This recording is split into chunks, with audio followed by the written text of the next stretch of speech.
Assalamualaikum warahmatullahi wabarakatuh.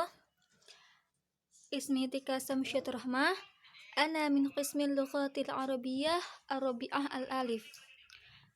Pada kesempatan kali ini, saya akan menjelaskan tentang al-fasl wal wasl fi tahlili nusus al-arabiyyah.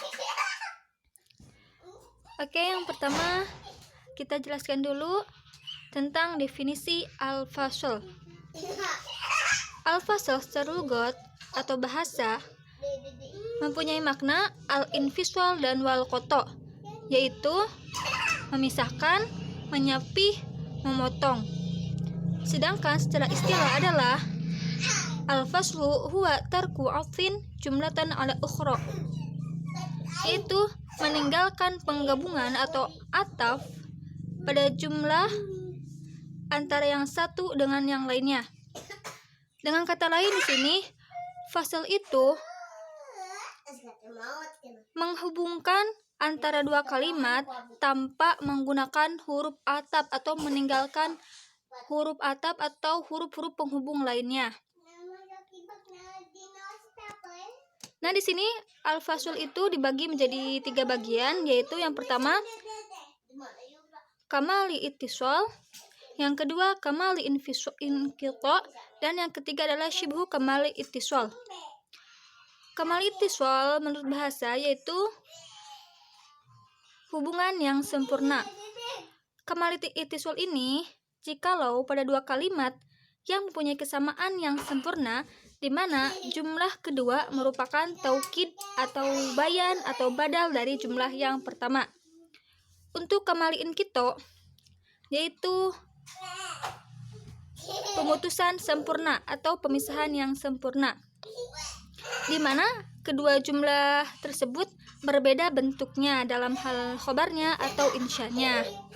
Sedangkan untuk syibhu kamal ittisal yaitu mirip sempurna atau serupa sempurna, serupa dengan kamal ittisal, yaitu di mana jumlah kedua merupakan jawaban dari jumlah pertama. Itu adalah keadaan atau kondisi dari kalimat tersebut. Nah, bagaimana sih contoh-contohnya? Yang pertama yaitu kamal ittisal dalam keadaan taukid. Contohnya yaitu fa inna ma'al usri yusra, inna ma'al usri yusra. Ayat ke-6 yaitu inna ma'al usri yusra merupakan taukid atau penguat dari ayat ke-5 fa inna ma'al usri yusra. Yang kedua yaitu bayan. Contohnya dalam Quran surat Al-Baqarah yang berbunyi yasumunakum su'al adzab yudzabbihuna abna'akum. Nah, di sini yudzabbihuna abna'akum merupakan penjelasan dari jumlah sebelumnya, yaitu yasumunakum su'al adzab. Yang terakhir yaitu kondisi yang ketiga al-badal. Contohnya yudabbirul amra yufassilul ayah. Nah, di sini kalimat yufassilul ayah menjelaskan tanda-tanda merupakan pengganti atau badal dari kata yudabbirul ayah. Contoh yang kedua yaitu kamali inqita. Contohnya di sini terbagi dua, yaitu hadaru syu'unid diniyah hafizahumullah. Di sini maknanya berkesesuaian, namun jumlahnya itu atau bentuknya itu berbeda. Yang pertama, hadaru syu'unid diniyah adalah jumlah atau bentuk khobar, yaitu telah hadir menteri agama. Hafizahumullahu, semoga Allah menjaganya. Ini bentuknya insya. Yang contoh kedua yaitu aliyu katibun alhamamu ta'irun. Ali adalah seorang penulis dan burung itu terbang. Nah, Ali katibun ini adalah khobar, sedangkan alhamamu ta'irun juga khobar. Namun antara Ali katibun dan alhamu ta'irun tidak mempunyai kesesuaian makna atau berbeda. Yang pertama tentang Ali yang seorang penulis, sedangkan khobar yang kedua tentang bahwa burung itu telah terbang. Yang ketiga itu syibhu kamal ittisal. Contohnya itu wama ubarri'u nafsi innan nafsa la'amratu bisu'i. Artinya, aku tidak bisa membebaskan diriku dari kesalahan, karena sesungguhnya nafsu itu selalu menyuruh kepada kejahatan. Nah, inna nafsa la'amratu bisu'i. Sesungguhnya nafsu itu selalu menyuruh pada kejahatan. Nah, ini adalah jawaban dari jumlah sebelumnya, yaitu wama ubarri'u nafsi.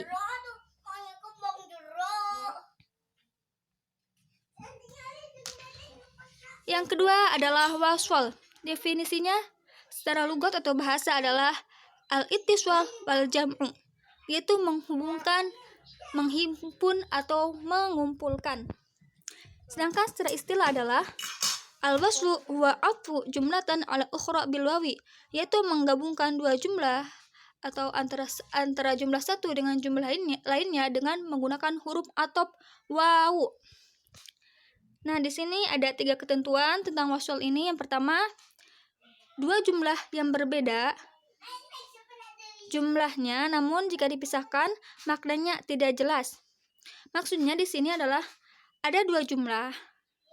Jumlahnya itu berbeda, yang satu jumlah khobar, yang satu jumlah insya. Namun ketika dipisahkan jumlah tersebut, maka maknanya itu tidak jelas atau samar. Atau bisa dikatakan maknanya bisa menimbulkan kesalahpahaman.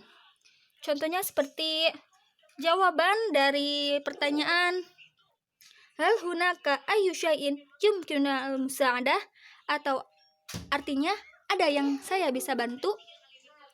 Nah, jawabannya begini, la wa barakallahu fika. Tidak, semoga Allah memberkatimu. Nah, di sini jika wawunya dihilangkan atau dipisahkan, maka nantinya akan timbul kesalahpahaman oleh si pendengar itu. Karena apa?